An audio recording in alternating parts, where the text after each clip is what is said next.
Go ahead and get started. If anybody else pops in, then they pop in. So hi, thank you all for coming to our first Black Professionals Roundtable event. This is for health and STEM, so you're in the right place, probably. I'm Grace. I'm a senior at Montgomery High School. I'm a board member of the Montgomery High School Black Student Union. I'm also president of the International Club and a co-chair of the Youth Leadership Council. And now, Nidalia, if you want to go introduce yourself.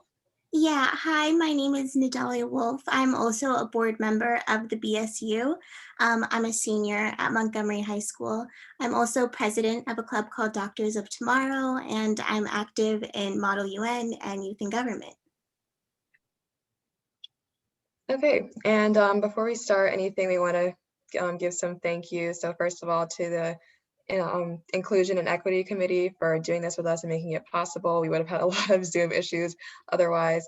And also Miss Tammy Garafa, Mayor Jaffer for helping put this together, all of the Black Student Union board members, Miss Hodgson, the history supervisor, who's been really, really helpful in all of this, Miss Serrano, the BSU club advisor, Mr. Jeff Brooks for helping us with some tech things, and then Montgomery High School, and of course, all of our speakers that are here today. And you can submit questions at any point during the roundtable. There should be a Q&A option. So that way that'll also help us get an idea of how much time to allocate at the end for public comment and questions. So we're going to start off by doing a few pre-written questions, and then we'll get into the live question portion. So if it's okay, we'll start with our first question to kind of get introduce the speakers. So our first question is, how did you get into this field? How did you come across this interest or passion? And what did you do academically, or maybe what didn't you do academically to get to this point in your life? All right, so I'll start. My name is Lauren Barber. I am a PhD student at the Boston University School of Public Health, and I'm studying epidemiology. And just first, I'll define a little bit of what epidemiology is. So epidemiology, it's the study of the distribution and the causes of disease. So I like to think of epidemiologists as being similar to almost like detectives, where we observe diseases and patterns that occur in disease, and we ask questions about why that is happening. So what causes the disease to occur? Why does certain diseases maybe affect some populations more than others? And so I got into the field of epidemiology kind of by chance. So when I graduated from college, I was back at home and was working. And at that time, my mother, she was diagnosed with breast cancer. And so, of course, when it happened, I was shocked and really wanted to know more about breast cancer and how that would affect her diagnosis and her treatment. So I started looking up information about breast cancer. At the same time, I was really trying to figure out what I wanted to do for my career and what my next steps was going to be. And I had a family friend that had taken a bit of an interest in me and was asking what I was going to be doing and what my career path was going to be. And so he told me, like, why don't you just take some time, go on the internet, look up some things, see what you like, what interests you. And so I started looking some things up about breast cancer, and I went back to him and I told him, like, oh, I found some information about breast cancer, and I was really surprised to hear about how there are disparities in breast cancer, where African American women are more likely to be diagnosed with breast cancer, more likely to get aggressive subtypes of breast cancer, and also die from breast cancer. And the more I talked to him about it, he said to me, he's like, I think you are interested in epidemiology. And at that time, I had no idea what epidemiology was. And I didn't even realize that he was an epidemiologist himself. So I got to know a little bit more about it and was able to talk with some other epidemiologists that were in the field and decided to apply for a master's program. So I ended up getting into a master's program, learning a lot more about epidemiology and about public health in general, and eventually decided to go on and earn my work towards my PhD, and I'm hoping to finish soon. So I think racial disparities and learning about cancer is really what has interested me and driven me to be in this field. Hi, everyone. My name is Twana Young, and I am the Vice President of Curriculum and Instruction for Mind Research Institute. Mind is a nonprofit neuroscience and math education technology nonprofit organization. And what we do is we specialize in creating content, programs, services that are focused on teaching students mathematics and supporting families and teachers with mathematics as well. So I got into this field as a teacher. When I was in school, I wanted to be a teacher and a writer and an actress and, you know, all of that. And so I decided to be a teacher because I could do all of those things. And as I was teaching, one of the things that struck me my first year was having students come to me at 8 years old with this idea that they reached the height of their math success, that there was no further place they could go. They would tell me, I used to be good at math until we hit fractions. And that really struck me because they're 8 years old and they should not think that this was all there is. And so I made it my mission in my career to really figure out how do we change that narrative for students so that they don't feel like there are people who can do math and people that can't do math. And so I moved into middle school and became a middle school math teacher, and then became the director of math and science for a large urban district in Ohio. And one of the first responsibilities I had was to create a pre-K 6 STEM program in 4 of our underserved elementary schools. And I remember working on that and meeting with the families, and just that same idea of feeling like math is not for me was kind of like the sentiment. And I really, that made me even further fueled the passion to really want to change that. And so we did a lot of events and activities in these family STEM nights. And I would have families say, wow, I didn't know this was math and science. It was like suddenly reachable for them, which then made me more excited about doing more of this. So I came to Mind, where I work in our, like I said, our curriculum and instruction office. And what I get to do is I get the chance to take that passion on a large scale across the country to our millions of students and families and create content. And what I'm doing right now is I'm creating content that centers Black, Brown, Indigenous students, that it's about them. So when they open a textbook, they see people who look like them, they hear stories of where math came from. And what I really want is them to understand that this is your inheritance, that math is not this thing that came from Europe, but it is something that you can go to the sub-Sahara Africa and you can find mathematics. That's where one of the earliest math tools was. And our kids need to know that because they need to know it's part of who you are.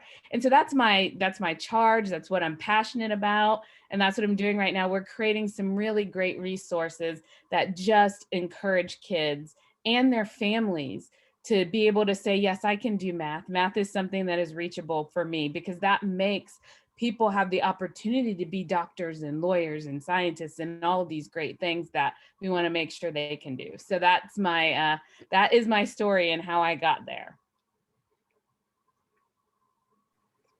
Hi, I'm Cynthia Okocha.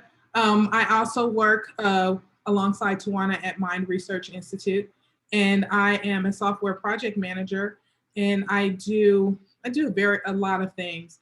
But how I got started, I did not get started in this field. This was not something I thought I was going to be doing with my life. I literally thought I was going to be an actress and a professional student. And so in order to do that, you have to have a job to pay for that stuff. I've had like tons of different jobs over the years. And the last job I was working at before I came to Mind, I was a meter reader for the gas company. And you may say, why would you do that? Because I got paid to exercise. That was the basis for doing it. And so I started getting bored there because I have to be challenged as well, and I wasn't getting challenged anymore. So I went online, I saw this position at Mind Research for a school support specialist. I applied, I interviewed, I got the job, and I loved it. I would go and do trainings and train our teachers on how to use our software. And it got to the point where, like, I was working with inner city schools and they always had a lot of issues with their computers. And so I was helping them fix their computers. And one of the founders of the company saw that and he said, how would you like to join our engineering department as QA? Wow.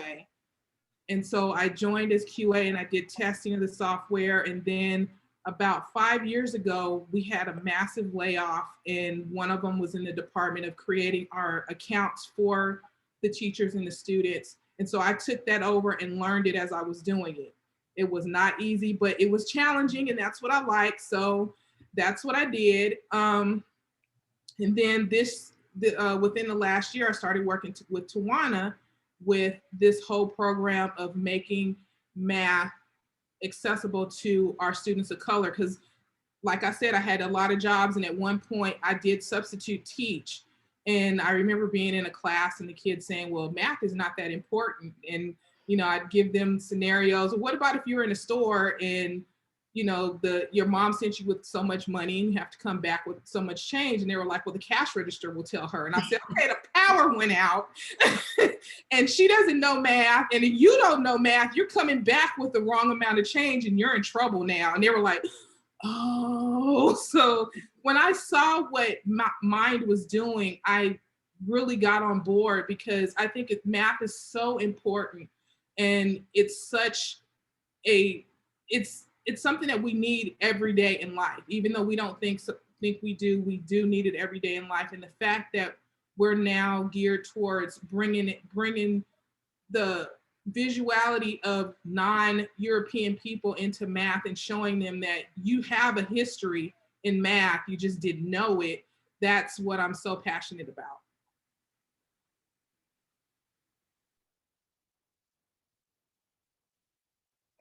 Hi, my name is Ena Marsan, and I'm a doctor. So I am an obstetrician gynecologist. I've been doing that for quite some time now. I started out originally I went to the University of Virginia undergrad, and then I actually majored in Spanish, believe it or not. So I am a bilingual, medical provider. And it was a funny story, but I was doing very well in Spanish. And I remember telling my parents, like, hey, I think I might want to major in this. And my dad, who's deceased now, but he was a dentist, and he was like, are you sure? Like, okay, but so are you going to teach? Like, what are you going to do with this kind of thing? Have you thought about, other things? Because his whole thing was always health, like try and get something in health, you'll always have a job. So I did major in Spanish, and I graduated, and I went on to get a master's in public health for him. And then after that, I did decide, after working with Planned Parenthood, actually, that I was going to try and become a doctor. So I took a lot of classes, over the summers in between while I was still at UVA and at grad school. And I definitely took a very unconventional route to get into medical school. I was a little bit older than the average student as well. I also ended up going to osteopathic medical school, which is a little bit different than allopathic or MD school. And I had a really good time. And then I just kind of, it was hard, don't get me wrong, it was very hard, for me at least. And then I kind of stumbled across women's health, and I really liked it. I mean, I like the guts and the glory of delivering these babies and having really difficult pregnancies and trying to help women, get to a place of power in terms of, their health, their family's health, contraception, when they wanted to be pregnant, if they wanted to be pregnant, if they never wanted to be pregnant. And I realized that there was a lot of miseducation or misinformation that was out there, especially for women of color. I realized that it was very difficult for them, I felt, to speak to people that didn't look like them. And, I just promised myself that, if I make it out of med school and I actually get into an OBGYN residency, I really want to work with underserved women because they deserve to get the best healthcare just like everybody else. And sometimes when you come to some of these clinics that are, mainly in underserved areas, you may or may not stumble across that provider that is earnestly interested in your benefit and not necessarily just kind of going through the motions to kind of get you out of clinic. So I spent the first 12 years of my career amongst different federally qualified health centers throughout the state of New Jersey. And then after that, I segue into private practice. So that's what I do now.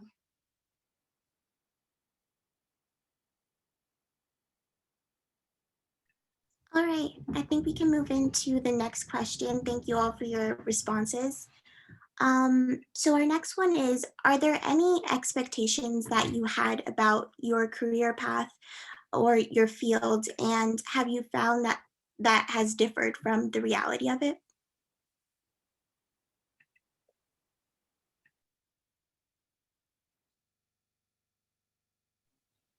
I can start. So I think when I got started studying epidemiology, like I was very driven to study racial disparities and how that plays into cancer risk and cancer mortality. And for me, it was like, this is very interesting and I want to learn more about it. But I soon realized that just because you found a topic interesting doesn't mean that everyone else finds the topic interesting. And so in order to do this research, you need funding. Everyone needs to get their salaries paid and whatnot. And so I didn't realize when I got into the field that it's very dependent on getting outside funding in order to have your research be conducted. And it's been a little bit more of a learning curve for me, and figuring out how do you write grants and who do you submit them to, and and understanding that not every idea is going to get funded and not everyone's going to want to fund your idea. So that's been something that I have had to learn. And I thought I had expectations of, you choose your topic and you choose what you want to study and then you just go for it. But in actuality, you do have to worry about who's actually going to fund that research. I'll go next. In terms of the career I'm in now, I didn't have a lot of expectations because I didn't know what was expected of me until I actually started doing it. But here's the awesomest thing about what I do now is because it still gives me the opportunity to be a professional student because I get to learn something all the time. So one of the things that I learned as I came into this position was SQL. And I took a computer programming class in college and I could write the program, but then when I had a problem, I couldn't debug it. And it scared me for years until I got into this position. So I'm thankful and grateful for the opportunity to work in engineering because of the fact that it showed me, well, yes, you can do programming, you can debug something, you can fix something if it's broken in the code.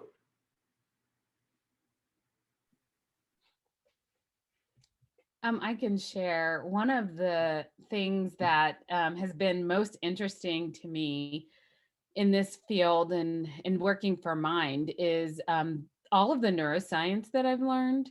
I think one of the things that happens a lot in the field of education, particularly in math education, when a student is struggling, the response is to hold them back and put them in a lower grade level or give them something a little bit easier to do. And what we know about the brain and how students learn and how we all learn, we actually all learn this way, is that our mistakes that we make that we so often think of as a failure is actually our opportunities to learn. That's when our brain learns the most. And so it's kind of reframing all of that stuff for students. And so what we've been able to do is keep from holding kids back and have them persevere as they're continuing to work on problems by giving them feedback that then allows them to rethink what they're doing.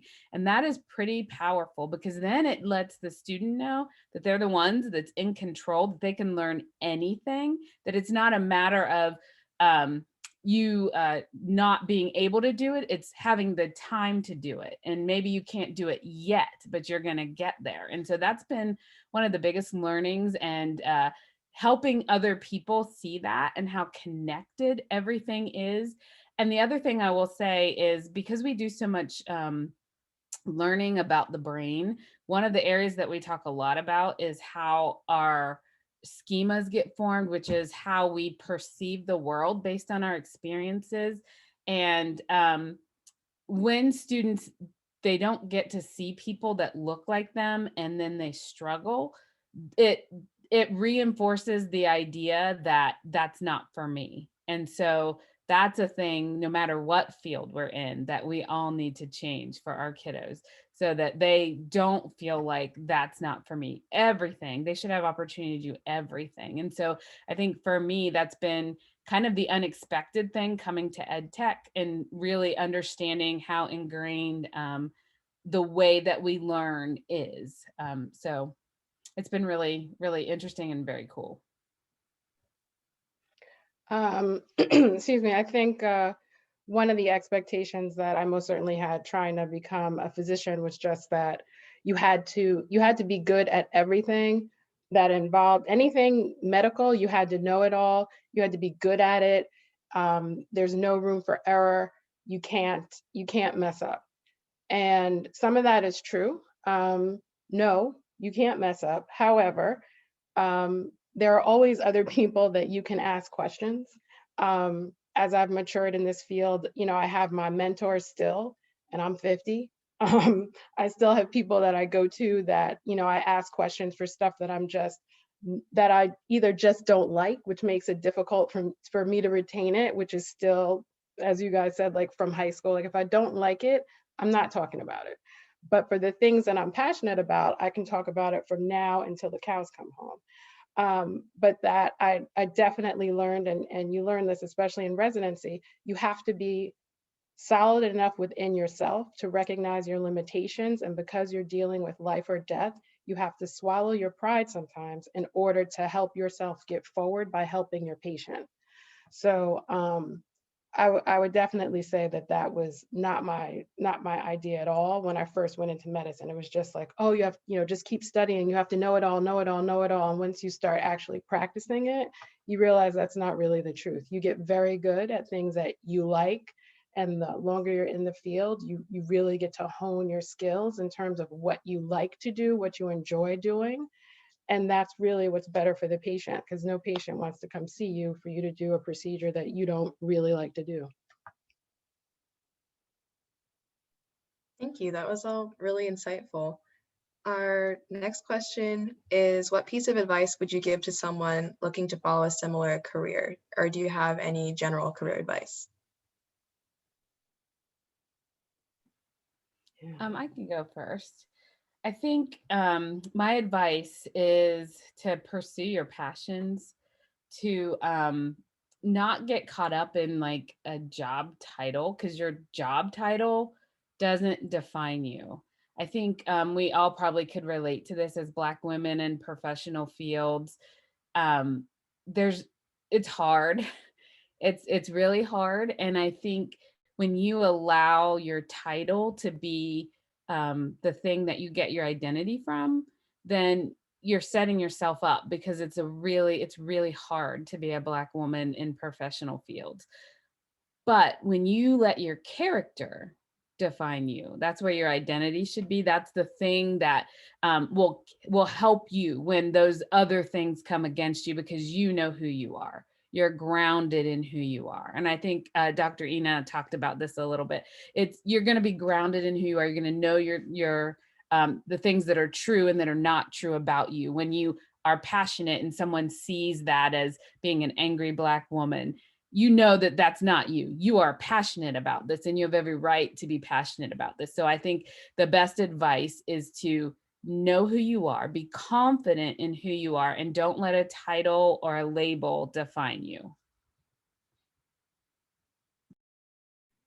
I'll go next.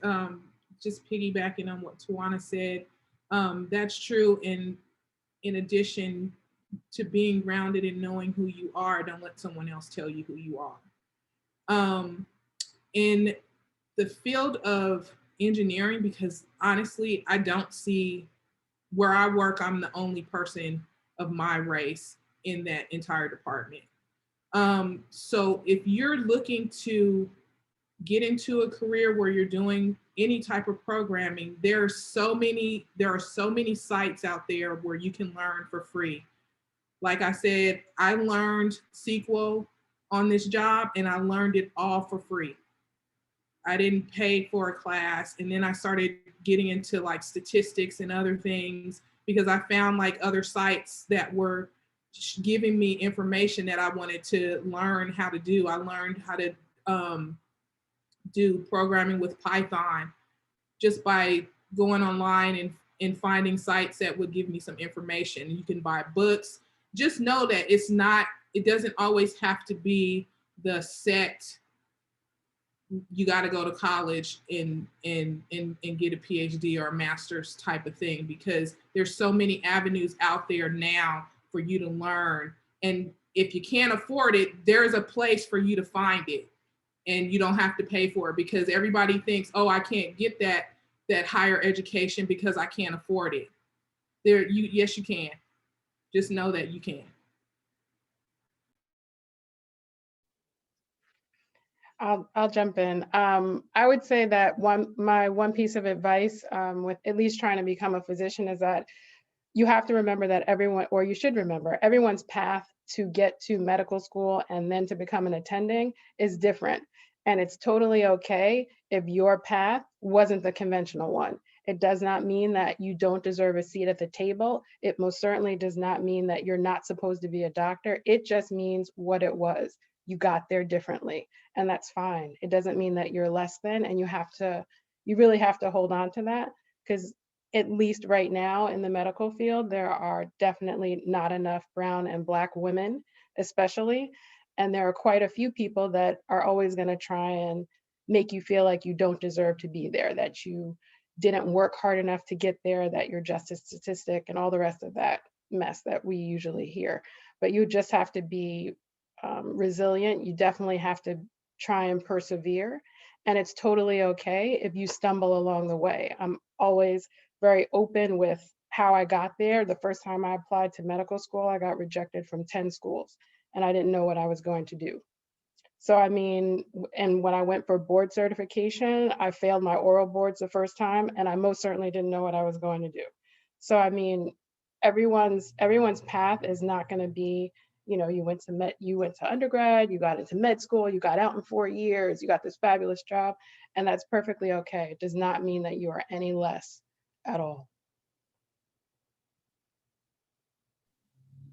I would say, kind of piggybacking off of that, it's one thing that I think I've struggled with, and I know Cynthia had kind of brought this up in her particular field, in her position. She's one of the only women of color.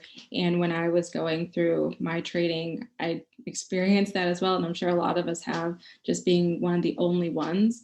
And you have to make sure that you don't let that discourage you in any way, because I think it can be very burdensome at times when you feel like, well, I'm the only one, I'm the one sole representative and I need to do everything I can to be perfect, because if I'm not, then that's going to impact all those that come after me.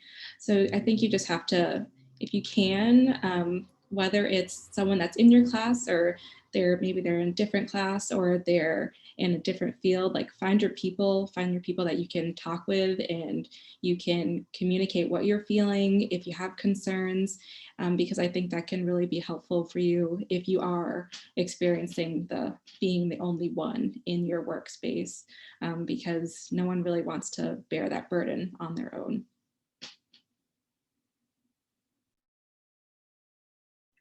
All right, thank you all so much. Some of you have already included this in your responses, but our next question is, how has being Black affected your experience in your career field? And have you ever experienced discrimination in the workplace? I'd also like to add to that, since you're all women, like how has that affected your experience in the workplace? I mean, it's not a little known fact that there tend to not be as many women in STEM fields. So I'd be interested in how that's also been a factor in your experience.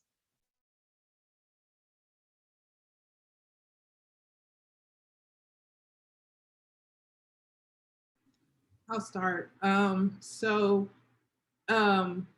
There's been a lot. I've experienced a lot, and it's really interesting because I'm from California. So like when you think of the North, you think, you know, it's not prejudice. That's only in the South. No, it's in the North too. Just so you know, I'm not going to bring up a lot of stuff about this position that I have now, but I did have a position where I was in a particular office and we were merging into a bigger office. And at the time, I was the top performer in that office. And when we merged, the people in the office we were merging with never even talked to me. And all the other people in the office were white. They took one look at me and they put me in the lowest position in the new office. And the person that they put in the position that I was in had only been working with us for like a few weeks, but she was white. She was a pretty strawberry blonde lady and petite. And then from then on, they harassed me to the point where they harassed me for what I wore. They harassed me.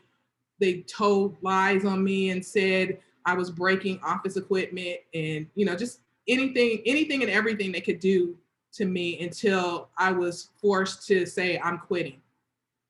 So just know that there's times when people will treat you a certain way because of the color of your skin, and that's something that we don't always hear. And that wasn't something that I was even prepared for when I went into the work field, because, and this was when I was pretty young, so I didn't know how to handle it except to just leave that position.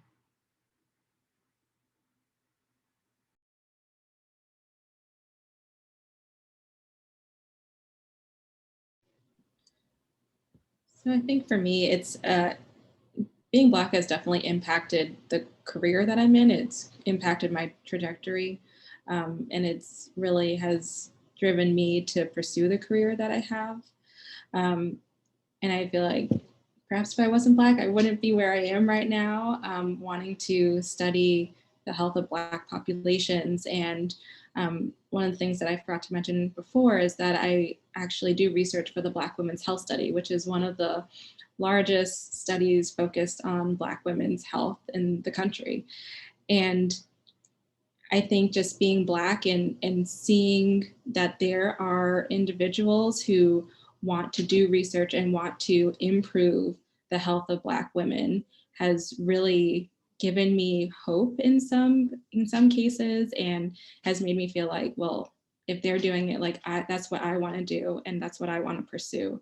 So being Black has really gotten me into this field, and it's impacting what I want to do in the long term with my degree. And then I touched upon this a little bit before, but I think it has also impacted me in the way of when I have been the only one. Like before it wasn't really too burdensome, but then after a while you just feel like, okay, well, I think you start to put a little bit of pressure on yourself to be the best and to do everything you can. And okay, sometimes I have to work a little bit harder in order to get as good of a grade as someone else or to be as successful as someone else. And I think that can have some devastating effects if you let it. And if you don't recognize it, and you can start to feel like you're an imposter. And that's something that I think a lot of women struggle with, is feeling like an imposter and like they don't belong where they currently are, and that it must have been a mistake. And, you know, if they say too much, if they speak up, then other people are going to realize that they don't belong here. And so I think that one thing is recognizing it, being aware that you're having these feelings, and then trying to reverse them so that you know that you are good enough, you do belong there. And if you want to speak up, like, people will listen. Sometimes it might take a little bit, but eventually people will listen. So I think that's something that unfortunately Black women, I think, have to deal with sometimes, and have to remind themselves that they do belong there, and that they can do whatever they want to do. I will just echo what you said, Lauren. I love how you ended that with just saying how we can do it. And I think, you know, throughout my career, I've worked in lots of different places, and there's been lots of different instances of things that can on the surface seem kind of like trivial, but then they keep happening and happening and happening. And you also have to trust yourself that when you are experiencing something, you're experiencing that. Maybe the person's intent wasn't to do that or make it come across that way, but the impact sure felt that way. And so you have to be okay to not have to try to fix it or be the one that just absorbs it. And I think that's what happens sometimes. We just are so used to just absorbing it and smiling and moving on, because we're usually the only, and usually we're trying to, you get this sort of complex sometimes where you're trying to fit in and trying to make like, yes, I do belong here. And you're trying to convince yourself. And you wouldn't be in that position if you didn't belong there. I remember years ago, I was working on a project, and I had been doing a ton of research and creating this process for students to take higher level math classes. And we had a change, and a new group came in, and the woman was a white woman, and she assumed that what I put together was not good, that she would need to fix it without ever looking at it. Like, she just assumed that it was wrong. And she had this meeting with me and told me that I would need to explain it to her, because she's going to have to figure out how she's going to fix this, because this is not what we should be doing. And I explained everything to her. She left with it. And then she came back a week later and said, well, I guess this was pretty good. You must have had help. And so at those points, you just have to say, okay. And that's what I mean about sometimes you absorb it, but don't let it change you. Don't let it change who you are. Don't let it change your character, because your character speaks so much louder than someone else's discrimination. And so when people see that, that speaks to them. And that's what you need to hold on to. Don't lose yourself in trying to overcome this imposter syndrome that sometimes creeps in. Just to kind of piggyback what everyone else has said, most certainly being Black and female and being a physician has had, quite a few challenges, especially from day one. You're in medical school, and everyone assumes that, makes a lot of assumptions, and a lot of them most of them were incorrect. But as you propel yourself forward and you're getting out into the workforce, and you're, oh, so happy to be there, and you can do anything. I can deliver all babies. I can take out all uteri. I am, super OBGYN. And sometimes you come in contact with these people that are above you, that are responsible for teaching you better, more and better. And you kind of get pushed to the side. You may not get those major cases that you need in order to graduate from residency. You may not get some of these specialty cases that you need in order to graduate from residency. And you have to learn to maneuver, because yes, you are supposed to be at the table. Yes, you are supposed to be educated just like everyone else in your class. And if you're not forceful enough, and if you don't recognize the strength within yourself, the fact that you're supposed to be there, you put in your time just like everyone else. Yes, it is very easy to get marginalized within medicine. I will say that I've also had some perks for being, you know, the only Black female sometimes, and definitely the only Black female that also spoke Spanish, especially if I was in an underserved community. I would get a lot of the cases because some of my Latina patients did not want to go see some of my white counterparts that needed a translator to talk about their vagina. They didn't want to do that. I just want to talk to my doctor, and I'll talk to my doctor in Spanish. I've been called into some cases. Why? Same thing. I was the only resident that could speak Spanish, and this was a specialty case. I got to scrub ahead of some of my seniors. Why? Only because I spoke Spanish. I don't care why I got to scrub. I get to count that case. So, I mean, it was, you know, don't get me wrong, it was hard to make that maneuver and to get out. And a lot of people who have been through OBGYN, which is considered, well, it is a sub-surgical specialty, will tell you that, I mean, it's a lot better now, but, you know, definitely when I was coming through, it was a little, you know, it was a little malignant, depending on which program that you went to. But again, you just had to kind of fall back on the fact that you put in your time and they don't let just anyone in there. You have to, yes, prove that you're supposed to be there, but you definitely deserve to be there and you're supposed to take your rightful seat there.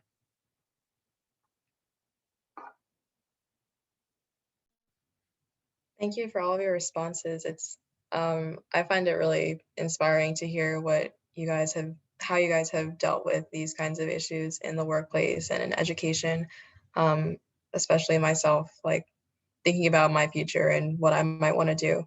Our final question is our pre-written question. So as a reminder, you can type questions into the Q&A at any point.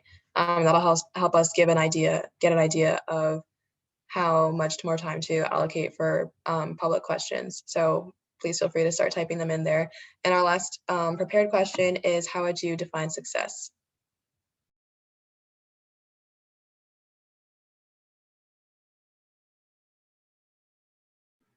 I'll go.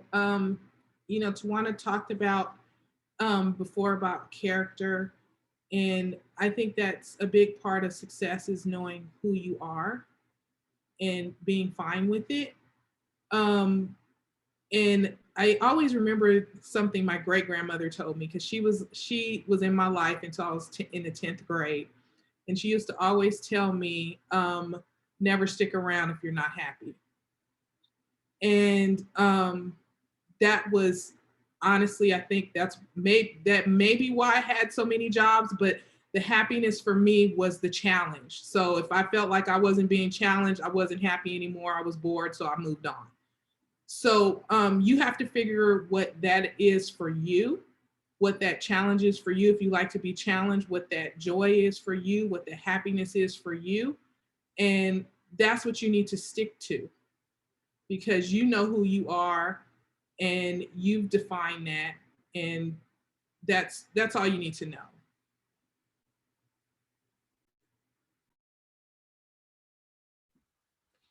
I would just add to that and say, I think that people sometimes think about success as this place that you reach, and it's really a journey. It's a continual learning, continually growing. Like Cynthia said, being grounded in yourself and who you are, but understanding that it's a journey, that there's going to be successes and failures. You're going to fail, but that doesn't mean that you're a failure. Like I was saying earlier, our brain is wired to learn when we fail.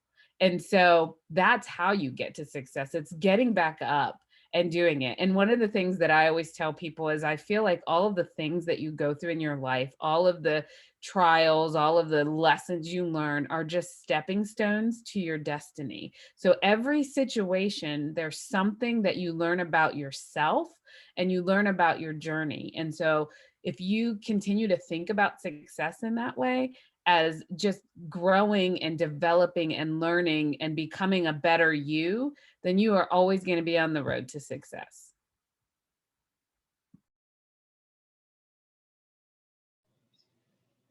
I listened to a talk very recently, and at the end of the talk, the speaker said, that they think of passion, or they think of success as being the place where your passion meets opportunity. And I thought that that was a really great way to define success, because if you find something that you're really passionate about, then that's something that brings you joy and makes you happy. And you should really find opportunities that allow you to mix your passions in with what you do, because that's going to get you to get up every single day and go to work and feel like you're really making a difference and doing something that you really love to do. So I think that that's a really great way to define success. Just to piggyback a bit on what Lauren said, definitely a mixture of happiness, peace, and just finding your inner joy and what propels you to get out of bed every day. I mean, we're all, for the most part, unless you hit the lottery, most of us, do need to work. So you might as well, get up and enjoy the job that you're doing. And if you're passionate about it, it just makes it that much easier to do. And also, I would just throw a little caveat in. You have to, as passionate as you may be about your career, it's just as important to carve out as much time for your personal life. And sometimes when we have these very demanding careers, and especially being women and Black women, it can make it a little bit difficult to kind of focus on your personal life as well. And that also most certainly can bring you happiness and joy, but you have to make room for it. And it's okay to do just that, make room for your personal life, just like you made room to climb to the mountaintops within your career. All right, thank you all for your responses. So we finished up with our prepared questions. So we're going to go into some from our participants. So our first question is from Pranav, and it's actually a question for Dr. Marsan. He says, you discussed how you've seen perks of being a bilingual doctor, such as being able to administer cases that other doctors wouldn't do. Have you seen other benefits throughout your medical journey of being bilingual? Sure. I will say that was definitely pretty much one of the best decisions I ever did. And it really was just based on the fact that I liked Spanish from high school. And I would say, at least with becoming a physician, when I originally was starting within my whole clinical field with the federally qualified health centers, sometimes I really was the only OBGYN. So that meant I may not have had, a colleague to fall back on. So if there was a limited number of staff, like you really are hustling these patients and you're able to get them in, get them out, get them treated and move on. And with that, you're also picking up a lot of experience. You're seeing more and more patients that maybe someone else is not seeing. So again, for me, it's always been one of the best decisions. I always tell people, try and pick up another language and try and be good at it, not just kind of, a few words here and there, because that can be dangerous as well, but really be truly bilingual, even if it's just one other language. Thank you. Our next question is anonymous. It says, what professional or gender-based organizations do you belong to for support and emotional well-being?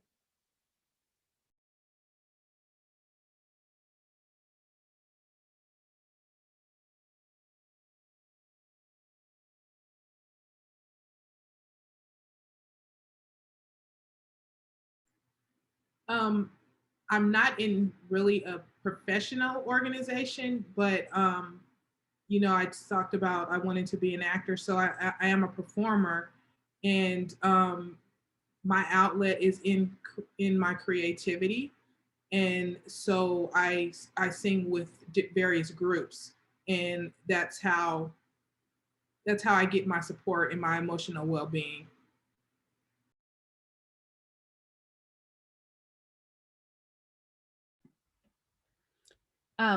I have some different groups that I belong to. So there's a lot of math professional groups that I belong to. And then there is a Black women of color, professional women of color organization that I belong to. And those are really great spaces to kind of share with people who have similar experiences. It's a place where you can kind of really network, but also kind of just get lifted up and lift others up. I also belong to this, it's called the Ohio, the Educators of Color Network. And one of the things that we really focus on is helping to bring this message of getting more people of color to be math teachers, particularly males. If you think about it, how many Black teachers did you have in your schooling? And then how many of them were male? There's not very many of them. And so it's hard for us to talk about representation when there's not really a lot of representation in that field. And so that's one of the things that this group does. So I belong to a lot of different organizations that do things like that. And it's just great because you get a chance to kind of talk about issues that are concerning to you or things that you want to work on collaboratively. And so a piece of advice that I would say to everyone is there's a lot of organizations on platforms like LinkedIn that you can get hooked in with people. And you can do that now. Like you can go on LinkedIn and you can find there's so many. Find something that is in sync with what you want to do, where you're going to feel fed. And you're going to be able to have a chance to network with people, because it really does help that emotional and that career support. I just wanted to jump in and say that one of my, I guess, outlets would be being on the board of Planned Parenthood in my area. And I think that was helpful for me, at least in being able to sit on a board and provide, medical advice, but at the same time, try and help them to create policies and protocol that I thought would benefit, such a great organization like that in terms of women's health. So it was a good outlet for me because there wasn't any stress. Like I wasn't responsible for this patient or this baby. I just could give them, just straight medical knowledge. For me, an organization that I'm a part of, which is at Boston University, is a Women's Professional Development Committee, and I'm on the board for that particular committee.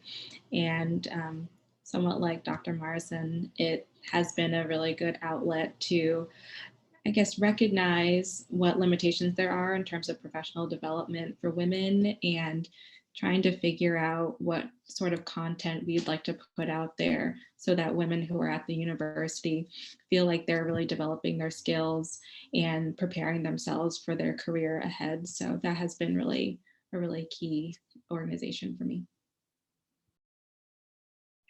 Okay, thank you. We have another question from Mrs. Hodgson, and she asks, who is your personal hero? They could be a historical figure or someone who's current, and why? Also, just as we get through these questions, since we only have like 5 minutes left, need a lot of time, we can go over if attendees want to stay on, but maybe we can just have 2 of you answer these questions going forward, just to try to get in some responses for everyone. Can I just jump in for this one? I would have to say that my personal hero is my mother. She's now 85 years old, very feisty. But as I was going through this whole journey of becoming a physician, and my mom is a special ed teacher, she was definitely my backbone when I said that I couldn't do it. She was quizzing me in Spanish words. She was quizzing me for my oral boards, and she knows absolutely no medicine. So as much time and effort as it took me to get to this point, I often, take my hat off to her, because if it wasn't for her, I doubt seriously I'd be sitting here.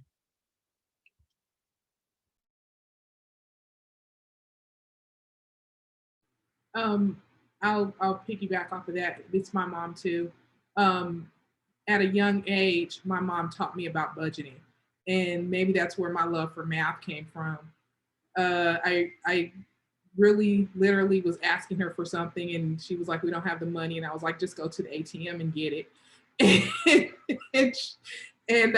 So she was like, okay, fine, you're going to do the household budget for a while so you can see where the money, how much money is coming in and how much money is going out. And I really loved her for that.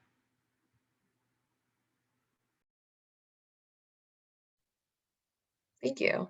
I'm kind of skipping around a little bit, but Another question I thought was interesting is from, I'm sorry if I'm pronouncing this last name wrong, but David Leichtling. Thank you. He said, thank you all for taking the time this evening to be here. This question comes from the perspective of a white educator. What kind of interaction or support would you expect from us? What could we have done in your youth to have better aided or been a better ally for you in school? I can start with that one. I think one of the things that's really key is to remember that representation matters.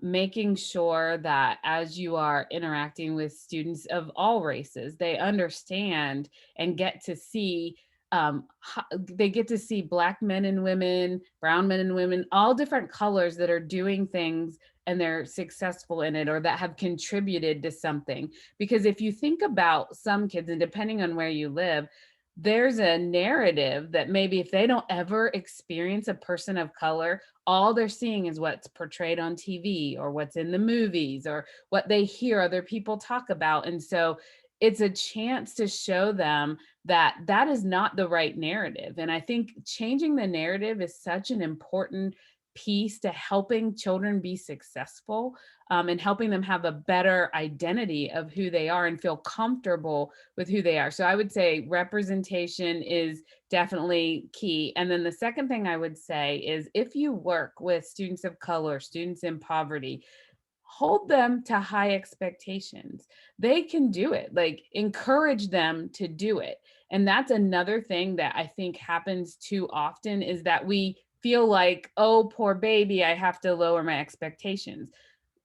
People don't want you to love them into poverty. They want you to help lift them out of it. And so it's really important that those high expectations are there and that that representation is there and that they know that you believe in them. You might be the only person of another race that they've experienced that actually believes in them. And that's really, really important.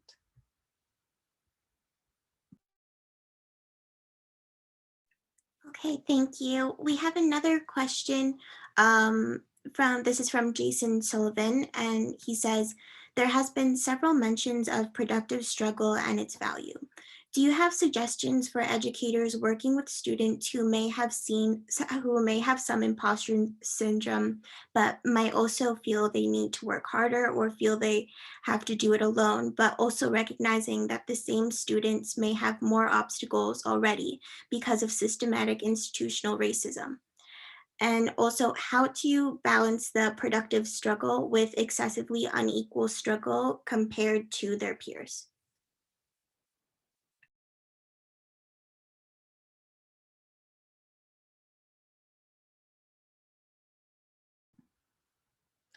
Well, I'll answer this one too. One of the things that I think is really important is to understand when struggle is productive and when it's not productive. And that's to make sure that the students are learning from mistakes and encouraging that learning so that they understand that there is a purpose in that struggle. So if it's a classroom and that's the kind of struggle that you're talking about, if it's other kinds of struggles, struggles with, poverty and other kinds of things like that, I think it's really important to hear their stories and their perspectives. It's really hard when you have an experience and you feel like someone is generalizing your experience because they don't have that same experience. And so, and I think that happens a lot because people where the system works for you, you don't see it the same as people where the system doesn't. And so being able to just listen, and sometimes that's all students want, all people want that you're interacting with, is they just want you to listen and hear their story and be with them in it, and then try to help do your part to make it better. So I think it's thinking about what is the struggle productive? What's the purpose in it? And how can you lift people up in the middle of that?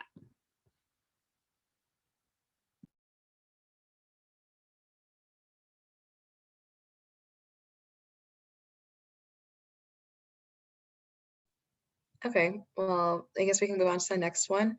This is from an anonymous attendee. It says, do you find there's a difference between how male or female superiors treat you? Is it difficult to speak up? I can speak to that. I most certainly would say that it's different, especially within OBGYN, where there are a lot of women. And there could be 5 women in the room, and there's one guy. And the patients, even the patients, everyone in the room is always going to look to the one guy, regardless of his color, really, and assume that he's the doctor. So I would say that you know, the gender difference comes into play most certainly in medicine, and it's hard to shake that sometimes. I mean, even now, and I've been doing this like 16 years, a lot of times I still come into the room and they just assume I'm not the doctor.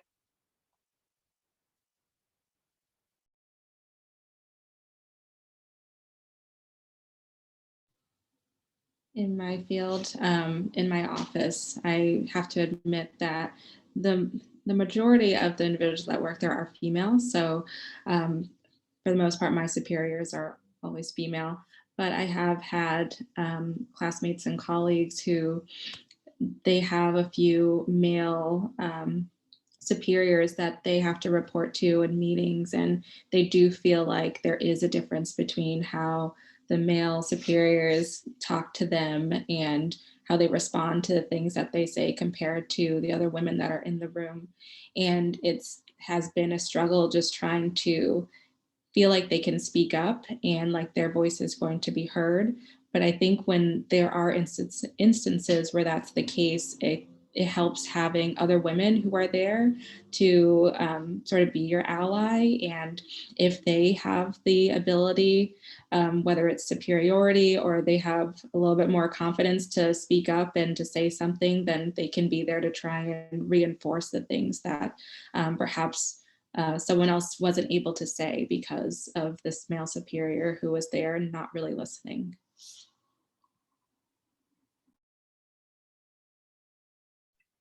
Okay, thank you. We have another question from an anonymous attendee, and they ask, if you could write a note to your younger self, what would you say?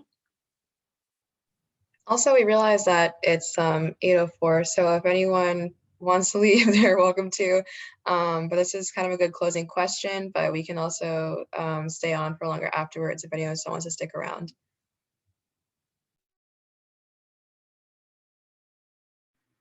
I think if I were writing a note to my younger self, I would actually tell myself some of the things that Twana has said earlier about knowing your character and being sure of who you are, and then adding, don't let someone else tell you who you are. I know in my younger life, because of my people pleasing personality, I let people tell me who I was supposed to be.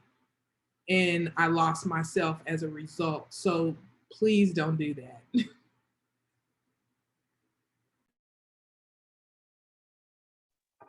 I would just add that I would most certainly put in the note to my younger self that it's totally okay to fail, and that you'll learn along the way. And again, it doesn't make you less than just because you learned a concept differently than all of the rest of your friends. That you'll learn more about yourself and you'll become a little bit more sure of yourself with every failure that you're able to overcome.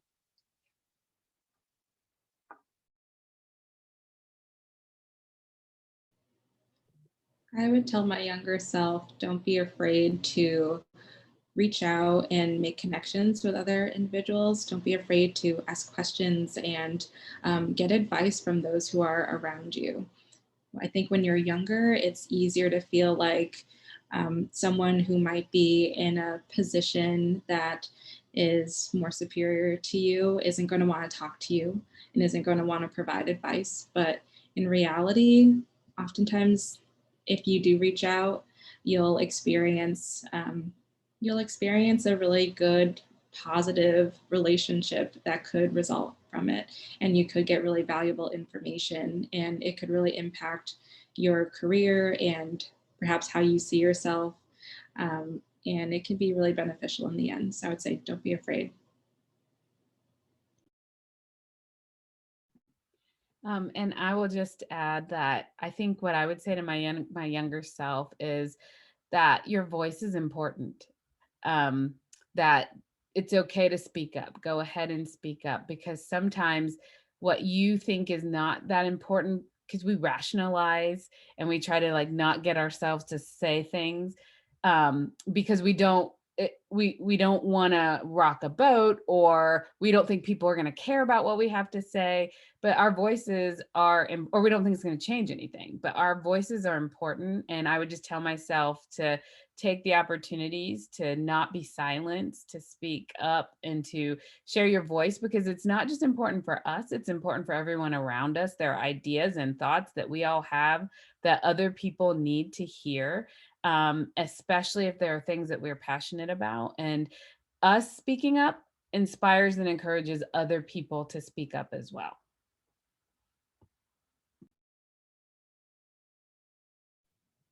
Thank you.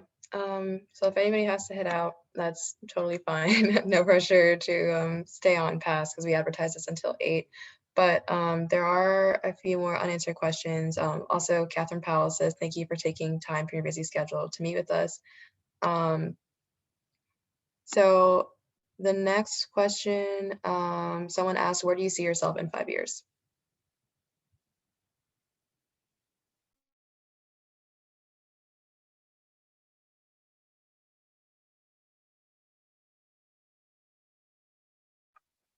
I'll take this one. I think in 5 years, I probably would segue even a little bit more out of clinical life. It can be sometimes, a little draining. And I would definitely want to focus more on policies and procedures, and how they connect to women's health, and what I can do to try and improve programs, especially in the underserved areas.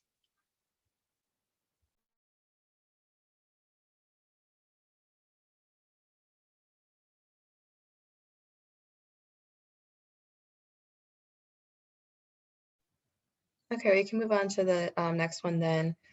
Someone asked, did any white or non-Black colleagues check on you after everything happened last year, as far as the protests and police brutality finally being talked about? I'll start this discussion. Because Twana and I worked together, she was the first person to reach out to me.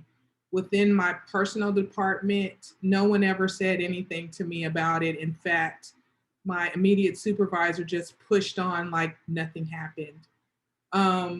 So within other departments, people did reach out to me after a few days, but honestly, I didn't expect it, because I know, as a person of color and have in historically working in places where I was the only Black person, I didn't really expect anyone who was white to reach out to me about what was going on.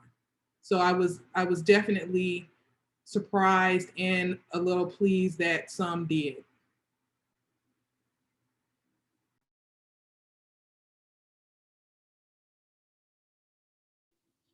I too had some colleagues. I'd say most of the colleagues that reached out to me were white, and wanted to check in just to see how I was doing, how I was processing everything, and also just acknowledging the fact that it was a really hard time, I think, for a lot of people to be productive and to not be glued to their screens, seeing what was going on, and also just telling me like, it's okay. It's okay to be preoccupied. It's okay to be thinking about this, and it's okay to want to talk about it with other people if that's what I had wanted to do. So I did really appreciate that. I wasn't really expecting to get any emails or phone calls from individuals that I worked with to see how I was doing, but I thought that it was pretty nice, and it definitely sparked a lot of conversations in the workplace and in classes for me.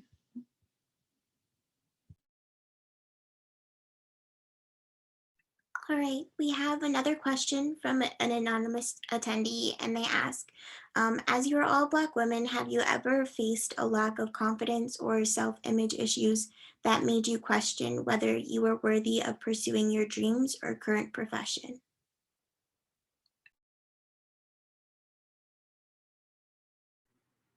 I can answer this with a resounding yes.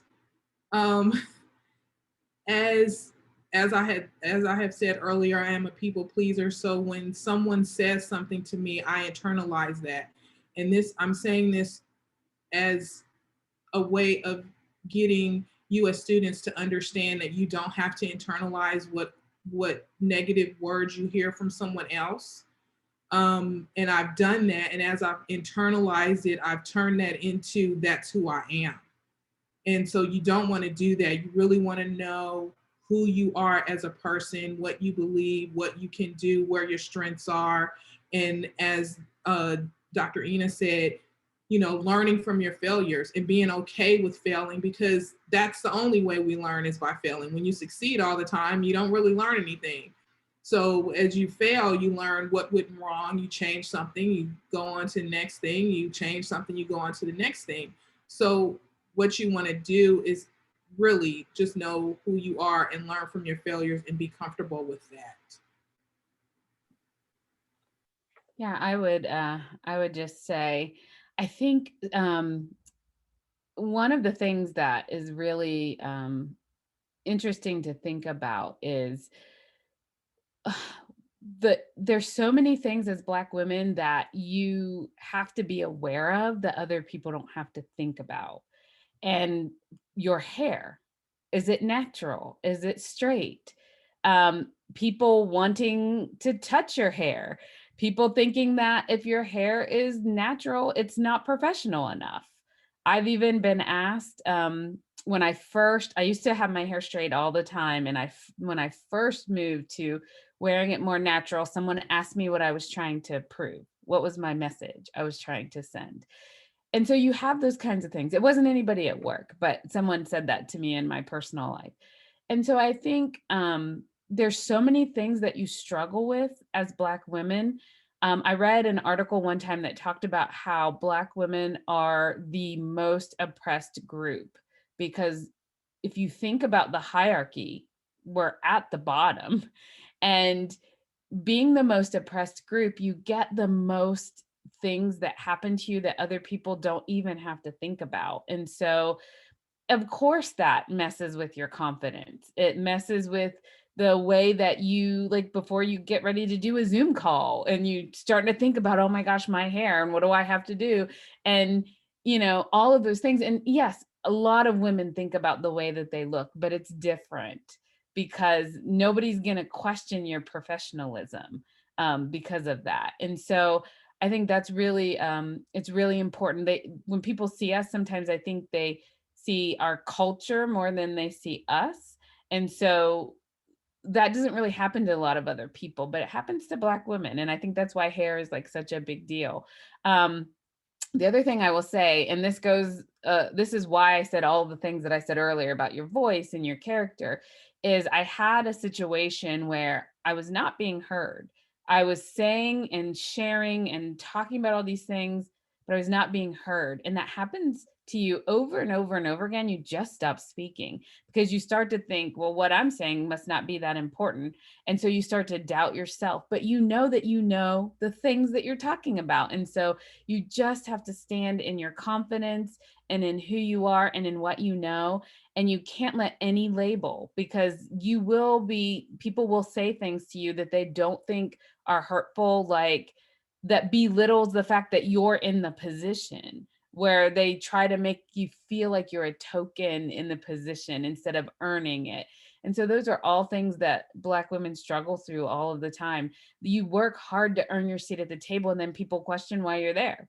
And so that's a big struggle that I think we all have. And that's why having groups of people that you can talk to, those professional groups that are experiencing the same things, is really, really helpful.